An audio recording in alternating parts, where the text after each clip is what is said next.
আহা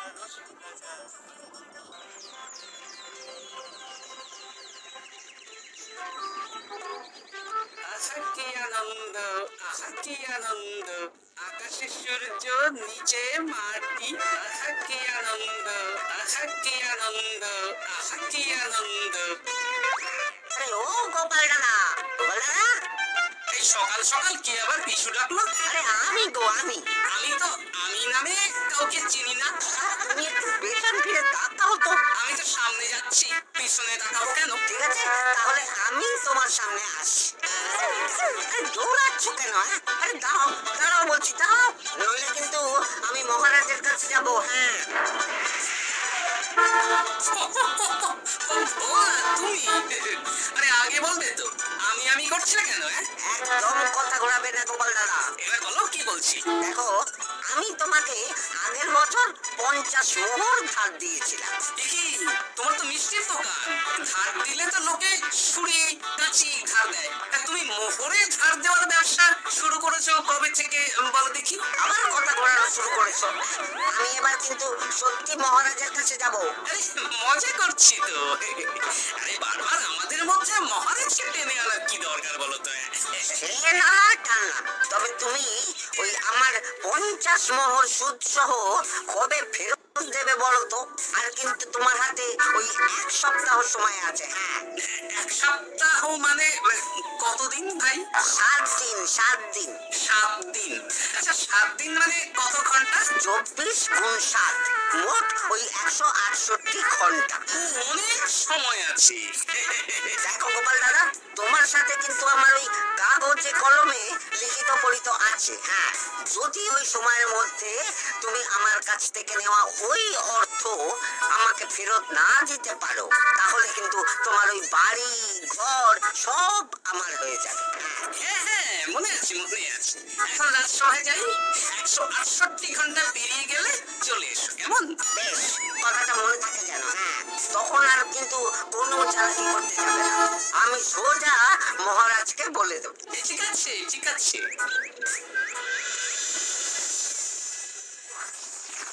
দেখুন মহারাজ, নিজের চোখেই দেখুন, সবাই হাজির, শুধু গোপাল থাক। সত্যি গোপাল ইদানিং আবার দেরি করে আসা শুরু করেছে। ওকে আচ্ছা করে ধোলাই দিন, তাহলেই চলে আসবে। কাজের কাজ তো কিছু করে না, শুধু বসে থাকে, তাতেও এই বলেছেন মন্ত্রী মশাই।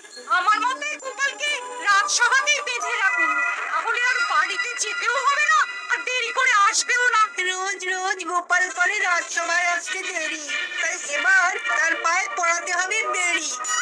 এই তো মহারাজ চলে এসেছি। আর বলবেন না, রাস্তায় ভোলা মহারাজ চেপে ধরছিল। থাক, আর অজুহাত দিতে হবে না। নেহাত ভাগ্যের জোরে এই রাজসভার চাকরিটা পেয়েছিল। মহারাজ ভালো মানুষ, তাই তোমাকে পুষছেন। আচ্ছা আপনি কি বলতে চাইছেন কি? আমি বলতে চাইছি যে মহারাজ যদি তাড়িয়ে দেন, তাহলে তোমার কি কিছু করে খাওয়ার যোগ্যতা আছে গোপাল? আপনার নিজের যোগ্যতা আছে? আছে মানে মুখ ফুলিয়ে বলছি। মন্ত্রী এটা একটা ভালো প্রসঙ্গ তুলেছে। আমার রাজসভার সকল সভাসদদের বলছি, যদি কোনো কারণে তোমাদের চাকরি চলে যায়, তাহলে তোমরা কি করবে একবার ভেবে দেখেছো? না মহারাজ, ভাবনাটা আমি সঠিক সময়ে কাজে লাগাই। ওই অকারণে ভেবে মাথা খারাপ করতে চাই না। আহা, রাজসভার চাকরিটা তো তোমাদের পেশা। এই পেশার বাইরে তোমরা কে কি করতে পারবে? দেখুন মহারাজ, আমি তো ভেবেই দেখেছি যে যদি রাজসভার চাকরি না থাকতো, তাহলে আমি ব্যবসা করতাম। আমি মহারাজ যদি বিজ্ঞানী না হতাম, তাহলে শিক্ষা দান করতাম। আমি তো ছবি আঁকতাম, কলম না থাকলে আমি তুলি ধরবো। আমি কামারশালায় কাজ করতাম। আমার তো ছোটবেলায় মূর্তি বানানোর শখ ছিল, আমি মৃৎশিল্পের কাজ করতাম। গোপাল, এবার তুমি বলো। সবাই তো কিছু না কিছু বিকল্প ভাবনা চিন্তা করে রেখেছে। দেখুন মহারাজ, অনেক ভেবে দেখলাম আমার কাজ তো ভাড়াবো, তাই আমি লোক হাসিয়ে পয়সা রোজগার করবো। আর বিশেষ কোনো গুণ তো আমার মধ্যে খুঁজে পাচ্ছি না মহারাজ। বেশ, আমি একটা ছোট্ট পরীক্ষা নেব। আজকের পর থেকে আগামী 7 দিন, আর এই 7 দিন তোমরা তোমাদের যা মন চায় সেটা করে রোজগার করবে। আমি তো খেতে ভালোবাসি। তাহলে খাবে। গোপাল হয় মুখ খুলে থাকে, নইলে চোখ বন্ধ করে। ও শুধু দুটো কাজই ভালো করতে পারে। আর সপ্তম দিনের শেষে বিচার হবে কে কত রোজগার করেছে। যা রোজগার সবচেয়ে বেশি হবে তাকে আমি দেব 100 মোহর উপহার। আর মহারাজ, যে সবচেয়ে কম রোজগার করবে তার বেতন থেকে আগামী 10 মাস 10 মোহর করে কাটা হবে। কি রাজি তো? আমি জানি যে গোপাল ফুটো করিও রোজগার করতে পারবে না, তাই গোপালই হারবে। বেশ, আর যদি অন্য কেউ হারে? তাহলে আমি নিজের বেতন থেকে তাকে আগামী 10 মাস 10 মোহর করে দেব। ব্যাস, এবার তোমরা কাজে লেগে পড়ো।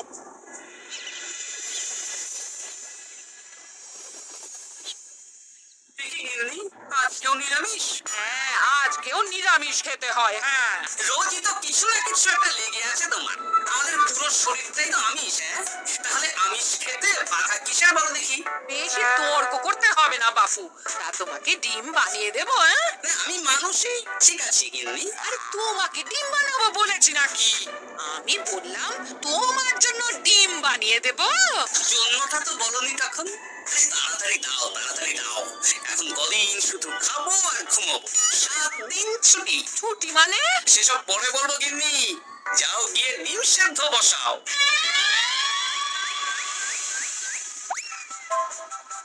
আরে করছোটা কি? বাড়িতে যা মোহর আছে সব তুলে কোথায় নিয়ে যাচ্ছ? আড়ত বাজারে। কেন কেন? তুমি আড়তে গিয়ে কি করবে? আড়তটাই কিনে নেব। কেন? তাহলে খোলা বাজারের সব ব্যবসায়ী আমার কাছে আসতে বাধ্য হবে, আর আমি ভালো মুনাফা রেখে সব বিক্রি করব। এ কি? রাজবাড়ির সুখে চাকরি ছেড়ে দিলে নাকি? না না না, এখন 1 সপ্তাহ ব্যবসা করে মহারাজের কাছে আমার যোগ্যতা প্রমাণ করব। সব পরে বুঝিয়ে বলবো।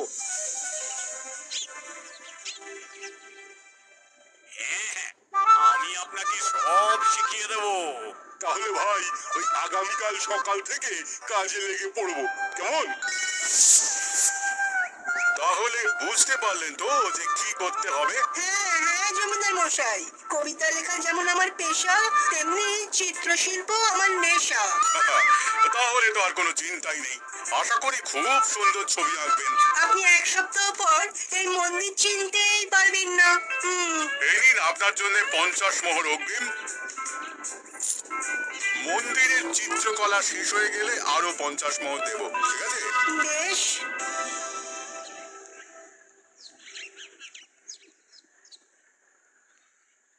এই হাত চালা, হাত চালা। হাত পা সবই তো চালাচ্ছি মন্ত্রী মশাই। আপনি এত শাকসবজি আনাজ দিয়ে করবেন কি? আমি এখন 7 দিন কৃষ্ণনগরের বাজার নিয়ন্ত্রণ করব, তাই সব জিনিসপত্র আড়ত থেকে আমি নিজেই কিনে নিয়েছি।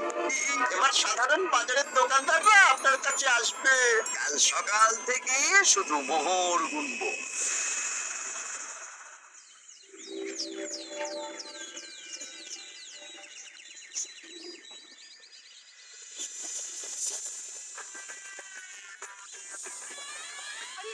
এত বেলা হয়ে গেল, আর কত পড়ে পড়ে তুমি ঘুমোবে? এত লম্বা ছুটি পেয়েছি, এখন তো বিশ্রাম নিতেই হবে গিন্নি। কিন্তু পুকুর ঘাটে গিয়ে তো আমি অন্য কথা শুনলাম। তুমি আবার কি শুনেছো? তোমাদের মহারাজ নাকি বলেছেন আগামী 1 সপ্তাহ তোমরা সকল সভাসদেরা সকল সভাসদেরা নিজের ইচ্ছে মতো কাজ করে রোজগার করব। আমার কাজ তো ভাড়ামো করা, তাই ভাড়ামোর সুযোগ এলে সেটাই করব। কিন্তু যদি সুযোগ না আসে, তাছাড়া যার রোজগার সবচেয়ে কম হবে তার তো বেতন থেকে 100 মোহর কাটা হবে গো। এই খবর পেয়ে গেছো? বাবা, পুকুর ঘাট না পরনিন্দা পরচর্চা কেন্দ্র? ওসব বাজে কথা বাদ দিয়ে কোনো কাজ শুরু করো, কাজ শুরু করো।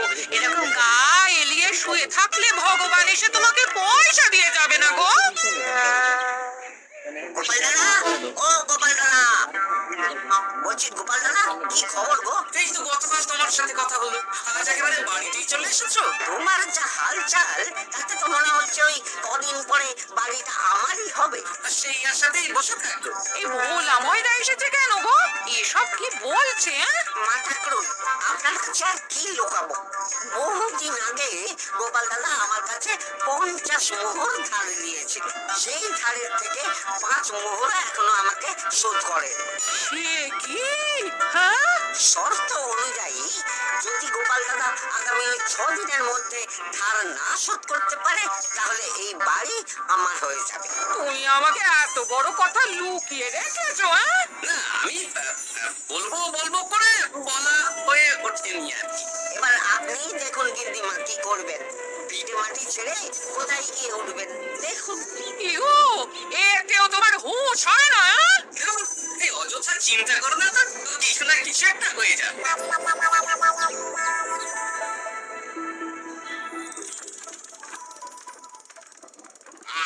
পণ্ডিত মশাই, আপনি তো এর মধ্যেই কাজ শিখে গেছেন। আমি তো ছোট থেকেই মাটির পুতুল বানাতে ভালোবাসতাম। বিভিন্ন দেব দেবীর মূর্তি নিজেই বানাতাম, তারপর পুজো করতাম। আমার পরম সৌভাগ্য আপনার মতন পণ্ডিত মানুষ আমার কুমোরশালায় কাজ করছে। কোনো কাজই তো ছোট নয়। সত্যি সভাকবি মশাই, আপনার তুলিতে জাদু আছে। কি সুন্দর কারুকার্য। সবই আমার মা বাবার দান। আমার বাবা খুব বড় চিত্রশিল্পী ছিলেন, উনি হাতে ধরে আমাকে ছবি আঁকা শিখিয়েছেন। বাহ বাহ বাহ বাহ।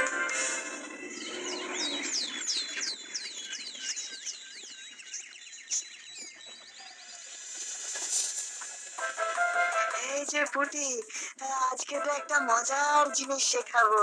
কি জিনিস? নয়ের নামটা তো তোরা পড়েছিস, হ্যাঁ, বল তো। 9 একে 9, 9 দুগুণে 18, 3 9 27, 4 9 36। ঠিক আছে ঠিক আছে, এবার থাম। পুরো মুখস্থ।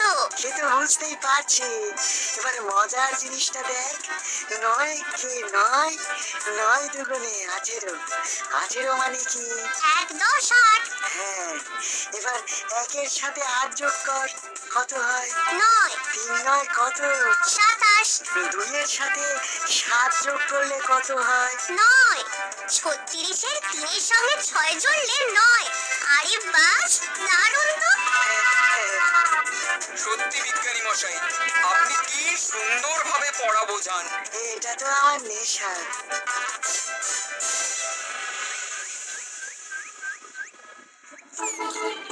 বলছি তুমি তো দিব্যি বাড়িতে বসেই আছো হ্যাঁ?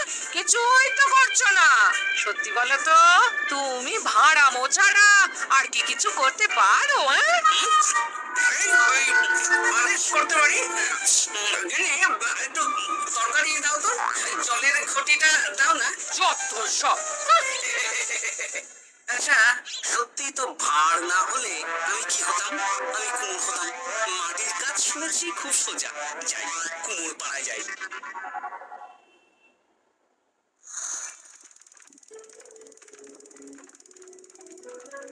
আমার কি সৌভাগ্য, রাজসভার দুজন সভাসদ আমার সঙ্গে কাজ করছে। আচ্ছা, এইভাবে ঘোরাবো? এইটা হলো না, হলো না। এটা কি মুড়ির মোয়া নাকি? দাও আমাকে করতে দাও, তুমি অন্য কিছু করো।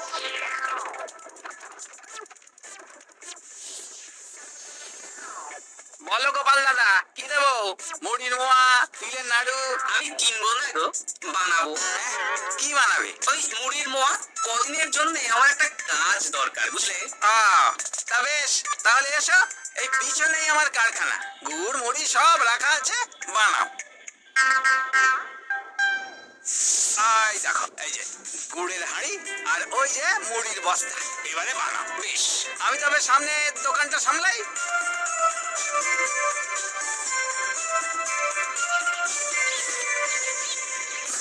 কিসের আওয়াজ হলো? আরে আরে আরে, কি করলে গোপাল দাদা? আর বলো না, ওই গুড়টা ঢালতে গিয়ে হাঁড়িটা হাত ফসকে পড়ে গেল। তুমি যাও তো, তোমাকে কিচ্ছু করতে হবে না, যত সব বিপদ বাড়ানো।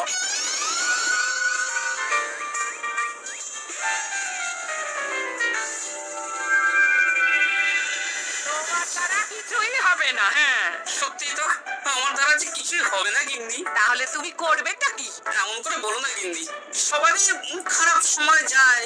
আর খারাপ ভালো, যে সামান্য মুড়ির মোয়া বানাতে পারে না তার মুখে এসব মানায় না, মানায় না। এদিকে বাজারে সবজির দাম হু হু করে বেড়ে গেছে। বলি তুমি জানবে কি করে? কদিন তো শুয়ে বসে আছো, আমি তো বাজার দোকান করি। মন্ত্রী মশাই এখন আড়ত সামলাচ্ছেন আর সাধারণ বিক্রেতাদের চড়া দামে বিক্রি করছেন। হ্যাঁ, ও বেটা জীবনে শোধরাবে না। উনি তো তাও চলে বলে রোজগার করছেন গো। আর তাছাড়া অনেকে পথে গান শুনিয়েও রোজগার করেন, সেটাও তো তুমি পারবে না। হ্যাঁ, এই তো পেয়েছি। 6 দিনের মাথায় তো রাজসভায় একটা বৈঠক হবে, সেদিনই আসল মজা জমবে। কিসের মজা গো? হ্যাঁ, সেটা সেদিনই বুঝতে পারবে।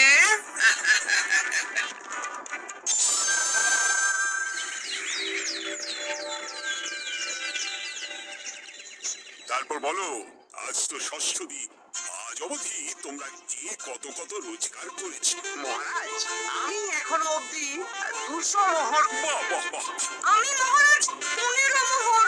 আমি 5 মোহর। বিভিন্ন বাড়িতে বাচ্চাদের পড়াচ্ছি, শিক্ষাদান করছি দিনরাত। সেনাপতি আমি 10 মোহর পেয়েছি, আরো পাবো। আমি 50 মোহর অগ্রিম পেয়েছি, আরো পাবো আগামীকাল। বাহ বাহ বাহ, সবাই তো ভালোই রোজগার করেছো। আর গোপাল তুমি বলো। মহারাজ আমি এখনো অবধি কোনো রোজগার শুরু করিনি। আমি আগেই বলেছিলাম গোপাল একটা কানা করিও রোজগার করতে পারবে না। আসলে মহারাজ আমি আজ সকালেই আমার প্রতিভা খুঁজে পেলাম। তোমার আবার কি প্রতিভা? আমি ভালো গান গাইতে পারি মহারাজ। আমার ছোট্টবেলার ইচ্ছে ছিল আমি রুদ্ধদ্বার সভা করব, গান গাইবো, আর দর্শক বা শ্রোতারা আমার গান শুনে আমাকে পয়সা দেবে। বাহ বাহ বাহ, তা শোনালি না কেন? আমি চাই আপনারা সবাই আমার বাড়িতে আসুন, আমার গান শুনুন। এই না না না না না, তোমার গান শুনে অর্থ ব্যয় করতে পারবো না গোপাল। যদি শোনাতে হয় তো বিনামূল্যে শোনাও। তুমি ভেবেছো কায়দা করে গান শুনিয়ে রোজগার করবে? সেসব চালাকি কিন্তু চলবে না। না মহারাজ, আমার গান শুনতে আসার জন্য একটা কানা করিও খরচ করতে হবে না। আমি বিনা পারিশ্রমিকে গান শোনাবো। বেশ, তাহলে কবে শোনাবে বলো? এখনই চলুন, শুভস্য শীঘ্রম। আবার যেতে হবে কেন? এখনই শোনাও। আমার আবার নিজের বাড়ি ছাড়া প্রতিভা বিকশিত হয় না। বেশ তো, এই কদিন টানা কাজ করেছি। তোমার গান শুনে মনটা যদি ফুরফুরে হয়ে যায়, ভালো। চলো গোপাল। আসুন আসুন, সবাই ভিতরে আসুন, আসন পাতা আছে, সবাই বসুন। নাও, এবার গান শুরু করো। দাঁড়ান মহারাজ, আমার গান আমি বাইরের লোককে শোনাতে চাই না। কু, কু, বাবা আমার কোকিলের মতন আওয়াজ করছে। কু।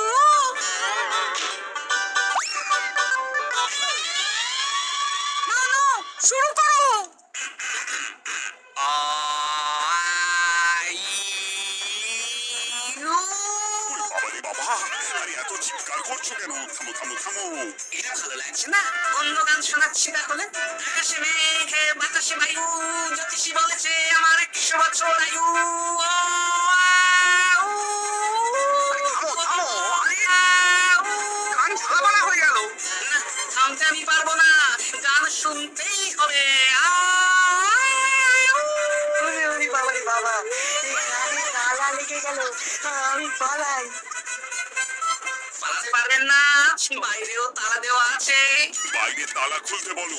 বাইরে বেরোতে হলে প্রত্যেককে 100 মোহর দিতে হবে। আমরা তো আগেই বলে দিয়েছি, তোমার গান শোনার জন্য কোনো পয়সা দিতে পারবো না। এটা তো গান শোনার জন্য নয়, বাইরে যাওয়ার জন্য।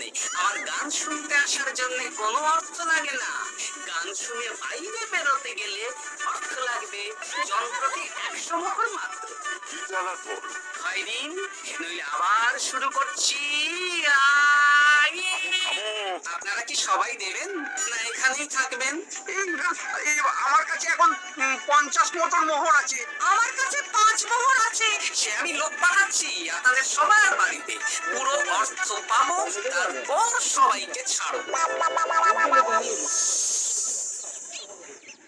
আচ্ছা, এটা কি ঠিক করলে গোপাল? দেখুন মহারাজ, আমি কথা নিয়ে খেলি। সব সভাসদেরা 6 দিন খেটে যা না রোজগার করেছে, আমি শুধু বুদ্ধির জোরে আর ভাড়ামো করে ঘন্টা খানিকের মধ্যে তার থেকে বেশি রোজগার করে নিলাম। যদিও এখনো একদিন সময় আছে। সত্যি গোপাল, তোমার বুদ্ধির জবাব দিয়ে মন্ত্রী মশাই, যে সবচেয়ে কম রোজগার করবে আপনাকে কিন্তু তাকে আগামী 10 মাস 10 মোহর করে দিতে হবে। হ্যাঁ নয় হ্যাঁ, এরকমই তো তুমি মুখ বড় করে বলেছিলে। গিন্নি কই গো, ভোলাকে ডেকে আনো, ওর ধার আজকেই শোধ করে দেব। হ্যাঁ যাচ্ছি। হ্যাঁ, আমরাও যাচ্ছি। গোপাল, কালকে রাজসভায় এসে তোমার পুরস্কারের অর্থটাও নিয়ে যেও। সে তো নিশ্চয়ই।